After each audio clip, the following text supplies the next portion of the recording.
नमस्कार, मैं रचना शर्मा चढ़ती कला डैम टीवी देख रहे सभी दर्शकों का स्वागत करती हूं। आप देख रहे हैं हरियाणा के समाचारों की शुरुआत से पहले एक नजर आज के मुख्य सुर्खियों पर।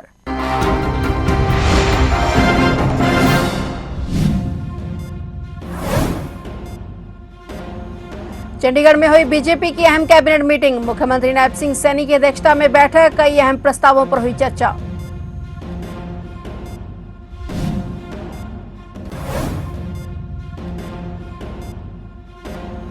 राजभवन में बड़ा एक्शन, सुषमा गुप्ता को मानद महासचिव पद से हटाया, राज्यपाल ने जारी किया आदेश।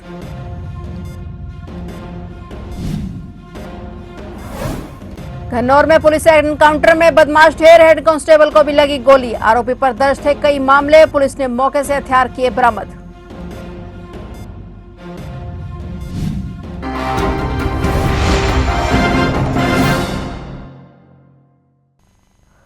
और अब समाचार विस्तार से। आज चंडीगढ़ स्थित हरियाणा सचिवालय में बीजेपी की अहम कैबिनेट मीटिंग हुई। मुख्यमंत्री नैब सिंह सैनी की अध्यक्षता में यह बैठक हुई है। हरियाणा सचिवालय में हुई मंत्रिमंडल की बैठक में कई अहम प्रस्तावों पर चर्चा हुई। हरियाणा सरकार राजस्व विभाग में स्टाफ की कमी दूर करने और गांवों में पटवारियों की उपलब्धता बढ़ाने के लिए बड़ी फैसले ले सकती है। करीब 2 घंटे चली कैबिनेट बैठक में नई भर्ती 2600 पटवारियों की ट्रेनिंग अवधि 18 माह से घटाकर 12 माह करने के प्रस्ताव पर चर्चा हुई है। सरकार का तर्क है कि लंबी ट्रेनिंग के कारण बड़ी संख्या में चयनित पटवारी फील्ड में नहीं पहुंच पा रहे हैं। ऐसे में ट्रेनिंग अवधि कम होने से राजस्व रिकॉर्ड, इंतकाल, जमाबंदी और भूमि संबंधी सेवाओं के लंबित मामलों के निपटारे में तेजी आएगी। मीटिंग के बाद मुख्यमंत्री नैब सिंह सैनी अपने मंत्री सहयोगियों के साथ विधायक दल की मीटिंग में शामिल होने के लिए पहुंचे। बैठक में भाजपा के तमाम मंत्री मौजूद रहे।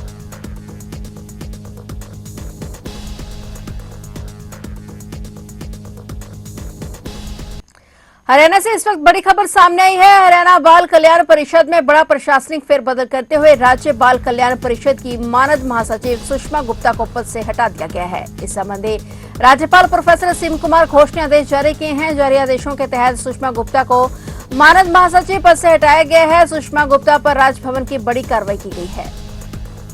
करनाल में कल 23 जून से घरोंडा टोल प्लाजा पर MLFF शुरू होने जा रहा है और यह देश का चौथा MLFF होगा जिसके जरिए गाड़ियों को अब टोल प्लाजा पर इंतजार नहीं करना पड़ेगा और गाड़ियां बिना रुके जा सकेंगी। टोल प्लाजा पर अब कोई बैरियर भी नहीं होगा जिससे बिना रुके ब्रेक लगाए बिना रुके गाड़ियां जा सकेंगी, जिसका फायदा आम पब्लिक को होगा। गाड़ियों का पेट्रोल बचेगा और समय बचेगा। किसी के साथ कोई लड़ाई झगड़ा नहीं होगा जो अक्सर देखने को मिलता था। 2 MLFF सिस्टम दिल्ली से चंडीगढ़ और 2 चंडीगढ़ से दिल्ली की तरफ लगे हुए हैं जिनमें कुल 32 कैमरे हैं और NPR सिस्टम के साथ ये काम करेंगे। लोगों से अपील की गई है कि फास्टैग लगवा लें, अन्यथा ई नोटिस आएगा और नंबर प्लेट भी सही कर लें और अन्यथा विभाग चालान भी भेजेगा। वहीं किसी को इस बात से शिकायत है कि उन्हें ई नोटिस गलत आया है तो वे उसी लिंक पर जाकर शिकायत भी दर्ज करवा सकते हैं। अगर उनका कारण वैलिड होगा तो उसे ई नोटिस नहीं भरना होगा। देखते हैं ये सिस्टम कितना कारगर साबित होता है।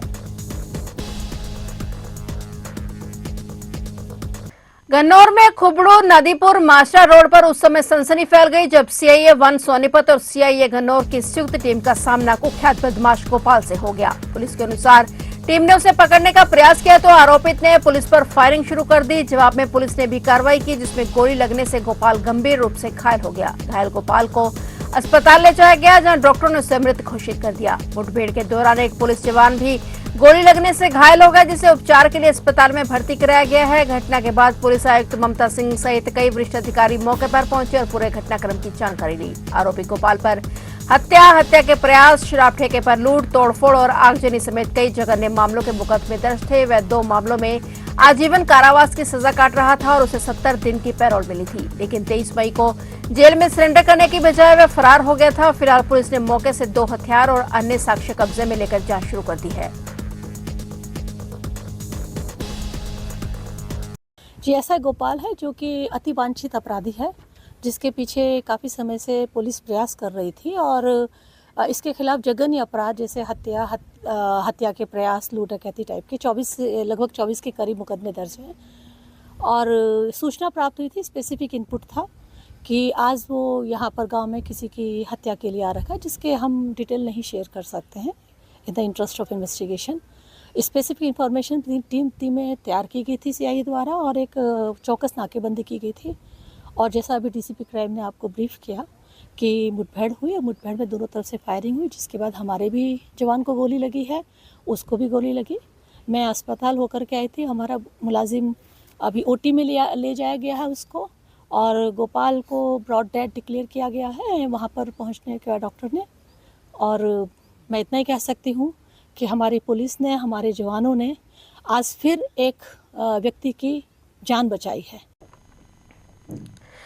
नीट परीक्षा पेपर संबंधी सूचना पर सोनीपत एसटीएफ ने रोहतक के 2 चिकित्सकों और एक शिक्षक से करीब 13 घंटे तक गहन पूछताछ की। हालांकि प्रारंभिक जांच में लोक परीक्षा अनुचित साधनों की रोकथाम अधिनियम 2024 के उल्लंघन से संबंधित कोई ठोस साक्ष्य नहीं मिलने पर तीनों को छोड़ दिया गया है। जानकारी के मुताबिक एसटीएफ को सूचना मिली थी कि नीट परीक्षा के नाम पर प्रश्न पत्र बेचने अथवा अभ्यर्थियों को अनुचित लाभ पहुंचाने की योजना बनाई जा रही है, और इसी सूचना के आधार पर टीम ने रोहतक में छापेमारी कर एक निजी अस्पताल से जुड़े 2 चिकित्सकों और एक शिक्षक को पकड़ लिया और पूछताछ की। हालांकि मामला अस्पताल में लेन देन से संबंधित बताया गया है। पूछताछ के दौरान एसटीएफ ने तीनों के मोबाइल फोन और अन्य इलेक्ट्रॉनिक उपकरणों की जांच की और जांच एजेंसियों को फोन में परीक्षा की तैयारी से जुड़े प्रश्न और अध्ययन सामग्री तो मिली, लेकिन अब तक ऐसा कोई दस्तावेज या प्रश्न पत्र बरामद नहीं हुआ है जिसे नीट परीक्षा का वास्तविक पेपर माना जा सके। अभी तक की जांच में किसी प्रकार का आपराधिक मामला दर्ज करने योग्य साक्ष्य मिलने से सामने नहीं आए हैं और इसलिए फिलहाल कोई भी एफआईआर दर्ज नहीं की गई है। हालांकि मामले की जांच अगले 14 दिनों तक जारी रहेगी और संबंधित व्यक्तियों को जांच में सहयोग करने के निर्देश दिए गए हैं।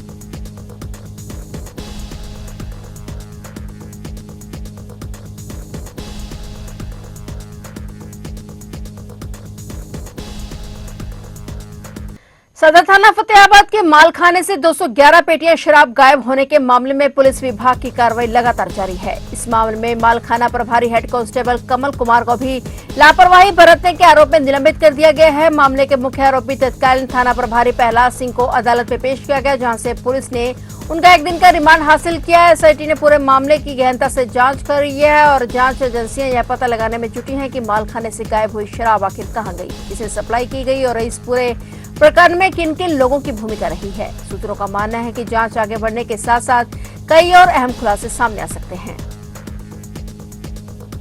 भिवानी का बहुचर्चित मनीषा मौत मामला एक बार फिर से सुर्खियों में है। सोमवार को मनीषा के पिता भिवानी डीसी से आमरण अनशन की अनुमति लेने पहुंचे, पर डीसी नहीं मिले। पिता ने कहा कि अनुमति मिले या ना मिले, कोई साथ दे या ना दे, मैं हर हाल में 29 जून को डीसी ऑफिस के बाहर आमरण अनशन पर बैठूंगा। बता दें कि भिवानी जिले के धानी लक्ष्मण गांव निवासी 19 वर्षीय मनीषा बीते साल 11 अगस्त को लापता हुई थी और 2 दिन बाद 13 अगस्त को खेतों में उसका शव मिला था। परिजनों ने हत्या की शंका जताई थी और पुलिस पर समय रहते तलाश न करने के आरोप लगे। देखते देखते मामला इतना बड़ा कि परिजनों ने शव लेने से मना कर दिया। आनंदफान में लोहारू थाना के सभी कर्मचारियों को सस्पेंड किया गया और एसपी का तबादला किया गया, पर परिवार ने शव नहीं लिया। गांव में महापंचायत चलती रही। कई दिन बीत जाने पर सरकार ने केस सीबीआई को दिया तो परिजनों ने मनीषा का 21 अगस्त को अंतिम संस्कार किए। सीबीआई टीम कई बार गांव जाकर परिजनों और केस से जुड़े संदिग्ध लोगों से पूछताछ कर चुकी है और वहीं अब 10 महीने से भी ज्यादा का समय बीत चुका है, लेकिन अब तक कोई खुलासा और न ही कोई गिरफ्तारी हुई है। इससे गुस्साए पिता ने 29 जून से भिवानी डीसी ऑफिस पर आमरण अनशन करने का बड़ा फैसला लिया है। आज वो इसी की अनुमति लेने के लिए डीसी ऑफिस पहुंचे थे।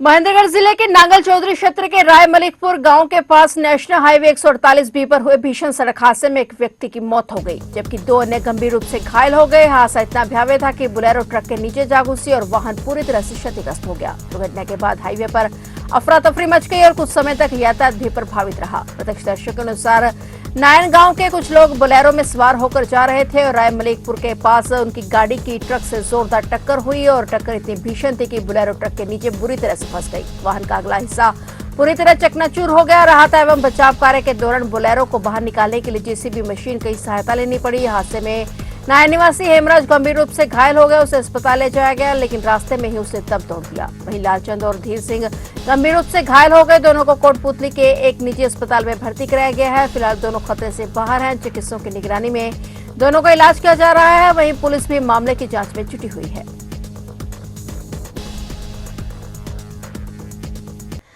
हरियाणा में प्री मानसून की दस्तक हो गई है। मौसम विभाग ने 24 जून तक प्रदेश के कई हिस्सों में मौसम बदलने की संभावना जताई है और इस दौरान हल्की से मध्यम बारिश होगी और साथ ही गरज चमक के साथ बिजली गिरने और 40 से 50 किलोमीटर प्रति घंटे की रफ्तार से तेज हवाएं चलने की संभावना जताई है। वहीं मौसम में बदलाव से लोगों को भीषण गर्मी से राहत मिलने की उम्मीद है। मौसम विभाग ने 22 जून के लिए महेंद्रगढ़, रेवाड़ी, सिरसा, फतेहाबाद, हिसार, भिवानी और चरखी दादरी में आंधी बारिश का येलो अलर्ट जारी किया है और इन जिलों में गरज चमक के साथ तेज हवाएं चलने और बिजली कड़कने की संभावना है। ऐसे में विभाग ने लोगों से खराब मौसम के दौरान सतर्क रहने की अपील की है। मौसम विभाग के अनुसार अगले 2 दिनों से प्रदेश के अधिकतम तापमान में 2 से 3 डिग्री सेल्सियस तक गिरावट दर्ज की जा सकती है। बारिश और बादलों की आवाजाही के कारण फिलहाल गर्मी और उमस से कुछ राहत मिलने के आसार हैं। मौसम विशेषज्ञों ने लोगों को खराब मौसम के दौरान खुले स्थानों, पेड़ों और बिजली के खंभों के नीचे खड़े होने से बचने की सलाह दी है। फिलहाल हरियाणा के समाचारों में इतना ही और नए समाचारों के साथ फिर से हाजिर होंगे। तब तक के लिए देखते रहिए चढ़ती कला टाइम टीवी।